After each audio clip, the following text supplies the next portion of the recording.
Thinking to get at once all the gold the goose could give, he killed it and opened it, only to find nothing. Aesop's Fables, the goose that laid the golden eggs. Do you own your business, or does your business own you? If you're looking to cash in your golden goose and sail off into the sunset, this probably isn't the book for you. You see, this isn't a book about selling your business. This is a book about not selling your business.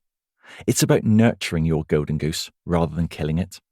In fact, you'll learn how to turn your business into a factory that reliably produces golden eggs on a regular basis, but doesn't require you to work on the production line. A false exit removes the business owner from the front line, no longer running the business, but instead owning and optimizing it.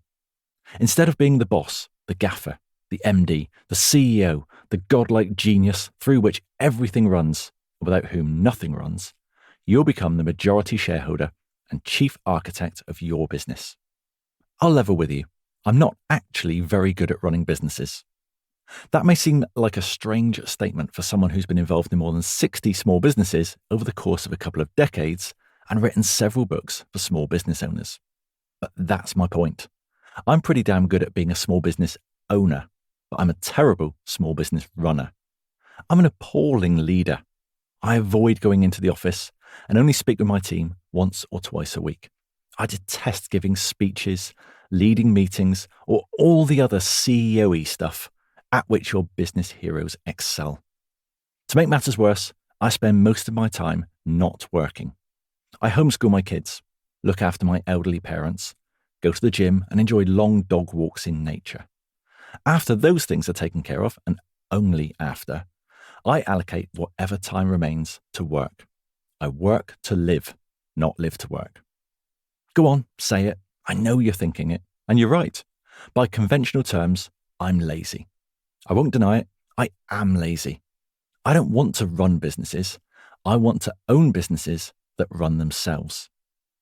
I became known as the lazy entrepreneur after the opening line of my first book, Big Ideas for Small Businesses, which read, "I hate being busy. I'm the laziest, ambitious person I know." I used to worry that my laziness was my Achilles heel. I'd see my entrepreneurial friends hustle their way to multi-million-pound exits or significant six-figure salaries and try to imitate them without success. So, instead of pushing treacle uphill, working myself into the ground, I just hired people to do the stuff I hated and spent my time building automated systems to replace me, doing the work once and reaping the rewards again and again. It felt like cheating. I'd found a way to balance my ambition, owning more than 60 small businesses, earning very good money, with my laziness, working an average of 20 hours per week with 10 weeks of holiday a year. Many of my hustler friends now have millions of pounds in the bank. Nice, right? Well, unfortunately, a great deal of them also have failed marriages, significant health problems, and an unhealthy obsession with money. Could it be that my so-called laziness is actually a huge advantage? False exit style laziness doesn't mean you'll spend all day on the golf course or sip cocktails in Barbados as part of a 4-hour work week.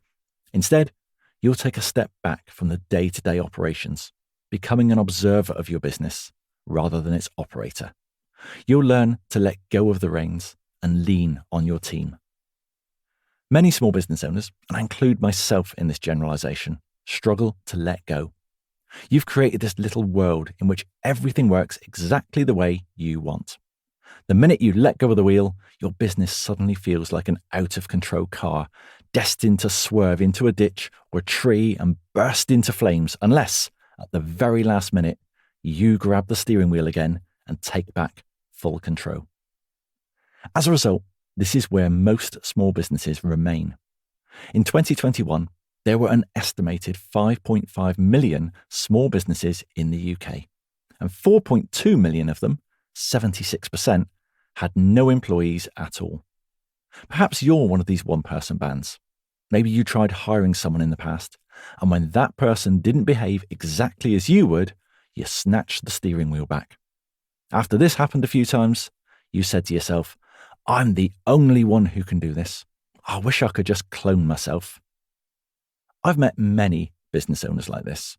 They've built up muscle memory over several years, convincing themselves that they are the only person capable of doing things properly, and that without their constant micromanagement, their company will descend into chaos. These types of people don't really own a business. Their business owns them. What would happen to your business if you went on a holiday for a month? If you think it would all fall apart, you've designed your business to rely on you. So, back to the drawing board you go. A false exit isn't about cloning you. It's about turning your business into a predictable machine designed in your mode. Your team will never be you. They'll never think, behave, or act exactly the way you do because they're not you. There's only one you. Instead, it's about creating systems and processes that help your team to think and act like you. It's about coaching your team so they know why you think and act the way you do. Once you've implemented what you'll learn in this book, you will own a business that doesn't rely on you, yet still benefits from your expertise and experience, your values and strategic input. You'll still own the golden goose, and it will be a goose that won't keel over and die if you take a few weeks off. Pipelines, not buckets. Once upon a time, there were two brothers, Barry and Paul. They were both dreamers, often talking late into the night about how one day they would become the richest men in town. They were hard workers, always on the lookout for an opportunity. One day, the town mayor presented them with one. He said, "We're looking for two men to carry water from the river in the hills down to a cistern in the town square." Paul immediately piped up, "Look no further, Mr. Mayor. My brother Barry and I are just the men for the job." By sunrise the following morning, Barry and Paul were headed for the river, armed with a couple of buckets each. The brothers worked tirelessly throughout the day, lugging bucket after bucket of water down to the town centre, then turning around and trudging back up the steep hill to collect more. At the end of the day, the mayor was ecstatic with the brothers' work and gave them a penny for each bucket of water they had successfully delivered. "Same again tomorrow morning, lads?" asked the mayor. "You bet," smiled Barry. But Paul wasn't so sure.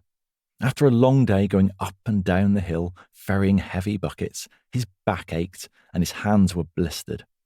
The thought of getting up before dawn and doing the same thing day after day worried him greatly, and he went to bed that night dreaming of a better way to get the water from the river to the cistern. "I've got a plan," Paul announced the next morning as the brothers grabbed their buckets and headed up towards the river. "Rather than spending all day breaking our backs lugging these buckets back and forth for a few pence, why don't we build a pipeline down from the river to the town centre?" "Oh, I don't know about that," Barry replied. "We've got a great job here if we don't mess it up. I can carry more than 100 buckets a day. At a penny a bucket, I'm earning £1 a day here. I'm rich. This is the best gig in town. As long as we keep carrying buckets, we're set for life." "Ha! You and your dreams. A pipeline indeed." But Paul wasn't to be discouraged. He agreed to help Barry carry buckets in the mornings, after which Paul would work on his pipeline in the afternoons and weekends. Now, Paul knew what he was getting into. He knew that carving out the route for his pipeline through the rocky soil would be back-breaking work. He also knew that because he was paid by the bucket, his income would drop considerably, and it may take a year or more before his pipeline was up and running. But Paul believed in his idea, and so set to work. A few weeks later, Barry was spending his bucket-carrying money having lunch in a local pub when he spotted Paul hard at work digging trenches in the midday sun. "Oh, look," one of the locals called out, "it's Pipeline Paul." The whole bar collapsed in fits of laughter. Barry felt bad for Paul. He was earning twice as much money as his brother, who seemed to be working twice as hard. Try as he might, though, Barry couldn't dissuade Paul from building his pipeline. While Barry rested his weary body each evening and every weekend, Paul kept digging his pipeline. For months, Paul saw little progress. He inched forward, making tiny incremental gains. Day after day, he dug and then dug some more. Eventually, inches turned into feet. Feet became yards, and after several months of grueling spade work, Paul's pipeline which began high in the hills, reached halfway to the town centre. Paul now only had to carry his buckets half as far as Barry, enabling him to earn the same money as his brother in half the time. Time he put to good use, accelerating his pipeline project, further compounding his gains. Paul was now able to take regular breaks, during which he would cast pitiful looks at his brother Barry, who continued to lug buckets all the way from the river to the cistern, one at a time, before pausing, pain etched on his face, as he stooped to lift yet another bucket to earn one more penny. Many times, Paul offered Barry the chance to join his pipeline project, but each time his brother refused. "I can't afford to do that," he complained. "If I don't carry buckets, I don't get paid." Eventually, the big day arrived, and Paul's pipeline was finally complete. The community crowded around as water flowed naturally all the way from the river to the cistern without a single bucket needed. With a constant, reliable source of fresh water on demand, people from all over the countryside moved into the town, creating ever more demand for fresh water, leading to Paul earning not just from the 100 buckets of water he could physically carry each day, but the thousands his pipeline could deliver. Paul's dreams didn't stop there. He had a vision of building pipelines into towns and villages all over the country. Even Barry's bucket-carrying days were now behind him. Instead, the two brothers worked on building pipelines together, one digging while the other followed behind, laying the pipework. Laying the foundations for your own false exit is going to be hard work. It will take a long time, and you'll have to make some sacrifices in the short term. But just like Pipeline Paul, you'll reap the rewards in the long term by building pipelines rather than carrying buckets.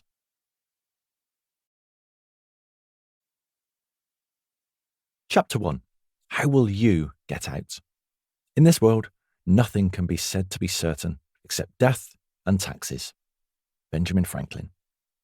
How will you exit your business? I mean, you will have to leave it one day. And if you haven't got an exit plan, then it will likely happen in one of two ways. You will die, or your business will die. Sorry to be so morbid, but those are the facts. If their business doesn't croak it first, most business owners exit feet first in a box. They keep running the business until the day they die, and often the business dies with them. Researchers found, on average, the death of a founder wipes out 60% of a firm's sales and cuts jobs by around 17%. The disparity between those two figures tells its own story about how much those firms relied on their owner. 2 years after the founder's death, these companies have a 20% lower survival rate, and even 4 years after the business owner has shuffled off this mortal coil, most firms show no sign of ever recovering. So much for leaving it to the kids. Let's assume you don't die yet, and your business doesn't either. If there's no pre-existing exit plan, what's going to be the trigger that would cause you to suddenly want to exit? Well, if you're like most owners, you'll keep running the business until you burn out, have an "I can't do this anymore" moment, and then throw your toys out of the pram. Then you'll scramble around, desperately hunting for someone to relieve you of the burden that your business has become, ultimately selling it on the cheap or foisting it onto a family member. Anything to avoid Frankenstein's monster. But John, I never want to exit my business. I love what I do and do what I love. That's great, but you're still going to exit one day unless you've discovered the secret to immortality.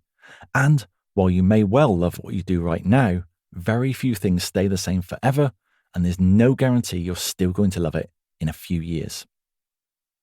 Stop crying your heart out. Paul McGuigan grew up in Manchester in the 1980s.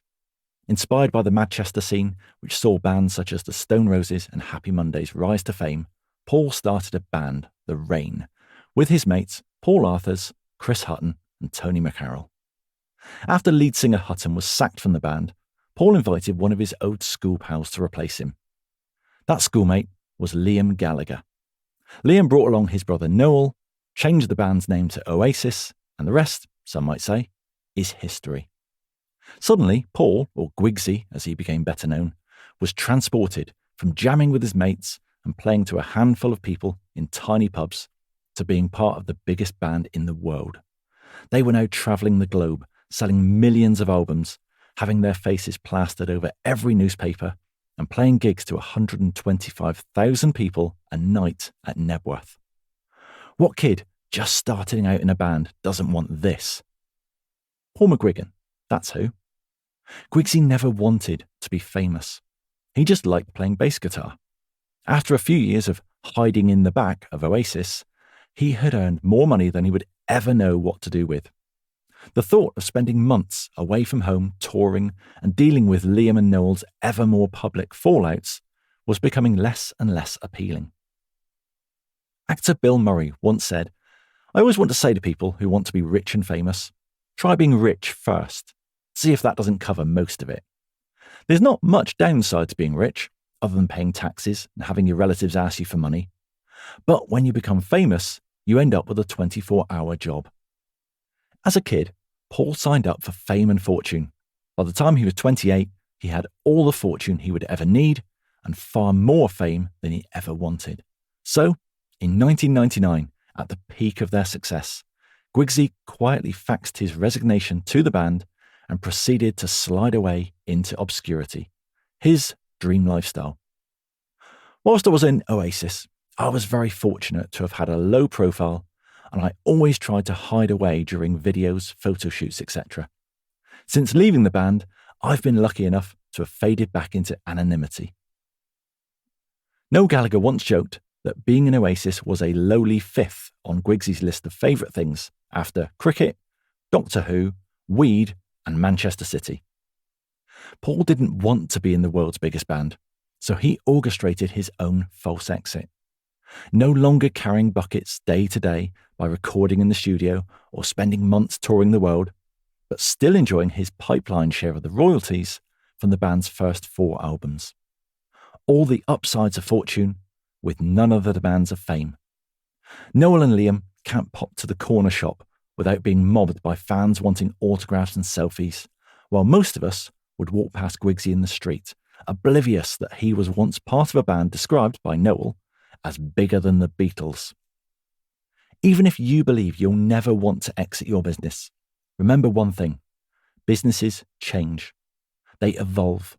They grow and shrink. The business you love right now may well turn into a business you hate in the future. When Paul asked his mate Liam to join the Rain, he couldn't in his wildest dreams have imagined what would happen to the band just a few short years later. Do you want $273 billion with that? Have a guess who said this. See that big white house with a wide front porch? That's our home, and we love it. We sit out on the porch in the evenings and watch the sunset and look down on our place here. It's peaceful. We don't need any more problems. We're in a position to enjoy life now, and that's just what we intend to do. They are the words of Mac McDonald, co-founder of McDonald's, when he first met milkshake mixer salesman Ray Kroc. Mac and his brother Dick had established a base of 6 restaurants across California, and Kroc wanted to convince the McDonald brothers to scale up to 1,000 restaurants throughout the United States. Mac and Dick loved their little business. They didn't want to exit. They didn't need any more problems and intended to just enjoy life now.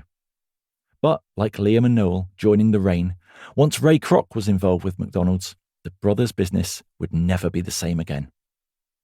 Kroc joined McDonald's as their franchise agent in 1954. 4 years later, McDonald's opened its 100th restaurant and sold its 100 millionth hamburger. From 6 restaurants to 100 in just 4 years.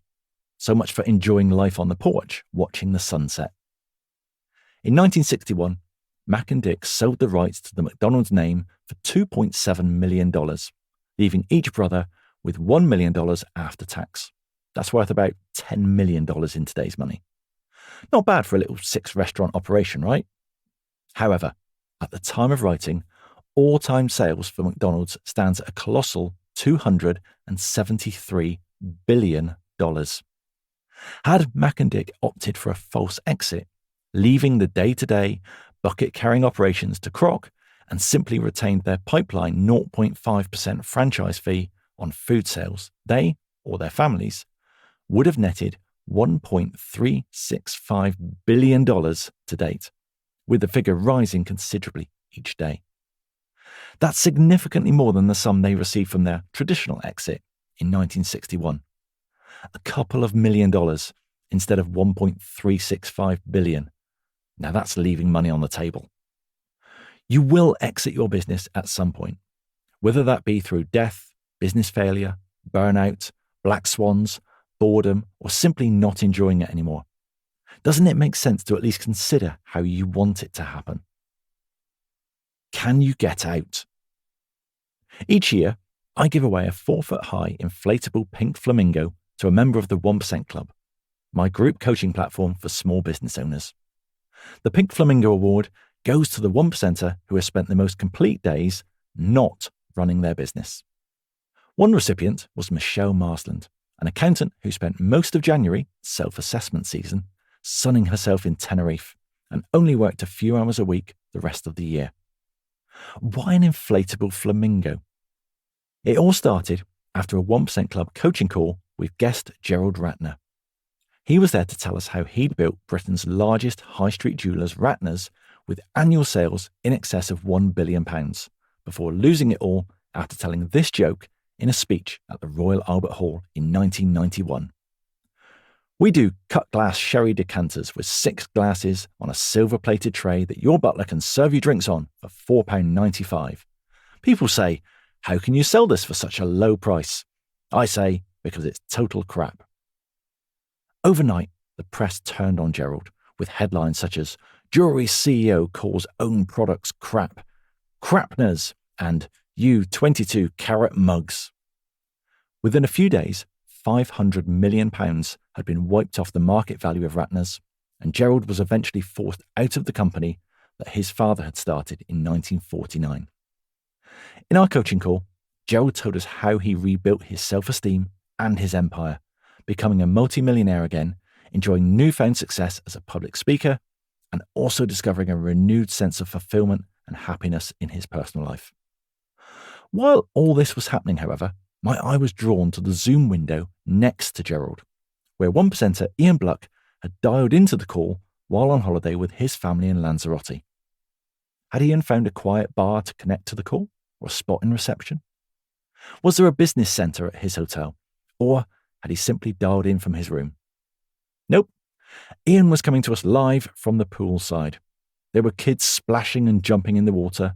Ian himself was shirtless, sitting under a parasol next to a giant inflatable pink flamingo. In that moment, it became the official symbol of the 1% Club, and the idea for the Pink Flamingo Award was born. There aren't many places you'll find someone who built £1 billion business, has had lunch with the Prime Minister, and can tell you what it feels like to earn £800,000 a year in the 1980s, sitting next to a bloke in swim shorts with a 4-foot inflatable flamingo. But egos get left at the door on these coaching calls. Everyone taking part is serious about building their own ambitious lifestyle business, whatever that means to them. For some, it's family holidays, complete with inflatables.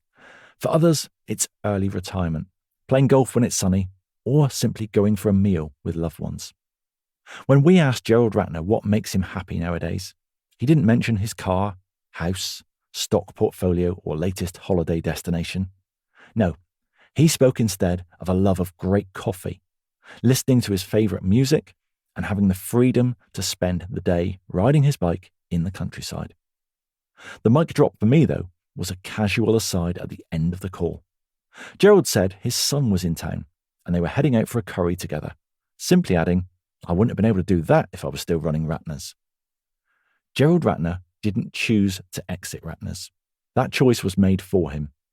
If you're the majority shareholder in your own small business, then deciding whether to exit should be under your control, barring health or business failures. But there's still one question you need to ask yourself. Can you exit your business? If you're anything like me, you've probably spent a significant amount of time building your business. In some way, you've had a hand in all the processes, each piece of marketing, and absolutely everything your business touches. Your DNA runs through the company. It's your company, just the way you like it. This can be a blessing as well as a curse, because while you've built the business in your own likeness, you've also created a monster, one which relies entirely on you. Without you, nothing happens. Nothing works. Everything falls apart. I just wish I could clone myself. No one can do it as well as me. Every time I take a day off, I have to spend 2 more days putting out fires. Have you ever uttered any of these sentences or something similar? Of course you have. You're a small business owner. Those are practically our catchphrases. They're also a clear indication of one undeniable, uncomfortable truth. Your business, as it stands, relies on you. It cannot and will not function without you. Take a day off and you'll have fires to put out when you return. Take a year off and you won't have a business to return to. Consider for a moment whether you own a business or have a self-employed job. You work for yourself. You call the shots. No one tells you what to do or how to do it. Great news. You're the boss.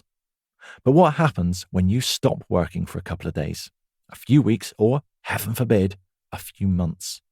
What happens to your business then? Do the sales dry up because nobody else likes making sales calls? Do you slowly bleed towards bankruptcy because you're the only person who understands the numbers? Do customers ring your mobile phone, write to your email address, and refuse to buy unless they've spoken to you? It's simple. If you don't earn when you don't work, you don't own a business. You have a self-employed job where you've made yourself an irreplaceable bottleneck. If we're going to get you out of the business, we need to change that. The only way I know to exit a self-employed job is to close the door behind you, walk away with nothing, or find someone who will buy your self-employed job. And believe me, self-employed jobs where you have to carry your own buckets don't sell for anywhere near as much money as established pipeline businesses. I used to be an angel investor in small businesses. I'm not anymore, as it's far too much hard work for my ideal lifestyle. One day, a restaurant came onto my radar. I visited a few times and met with the owner, who, on the face of it, was living a great lifestyle. He drove a brand new Mercedes and had a villa in Greece, all paid for by the profits from the restaurant. However, because he'd optimized the business around the lifestyle he wanted, his business was unsellable. His account showed a profit of just £26,500 a year. Of course, he assured me it was a lot more than that, with plenty of cash deals, also known as tax evasion and quite illegal. The owner took a small, tax-efficient salary of £12,000 per year. The restaurateur wanted £180,000 for his business, nearly 7 times his declared annual profit. His asking price was based on the cash deals, and crucially, also valued his time, 80 hours a week managing the entire restaurant and bar, at 0. I explained I was only able to offer around £75,000, roughly 3 times the profits actually declared to HMRC, and only if he could tell me where I could find a food and beverage manager with decades of experience willing to work for £2.88 an hour.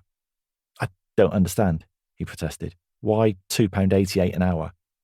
Well, I explained, you're currently managing everything here, right? Front of house, the bar upstairs, the kitchen. Yeah, that's right. And you're here from 2 p.m. until midnight, Sunday to Thursday, and 5 a.m. on Friday and Saturday nights. Most weeks, yes. And look at the accounts here. I see you're paid a salary of £12,000.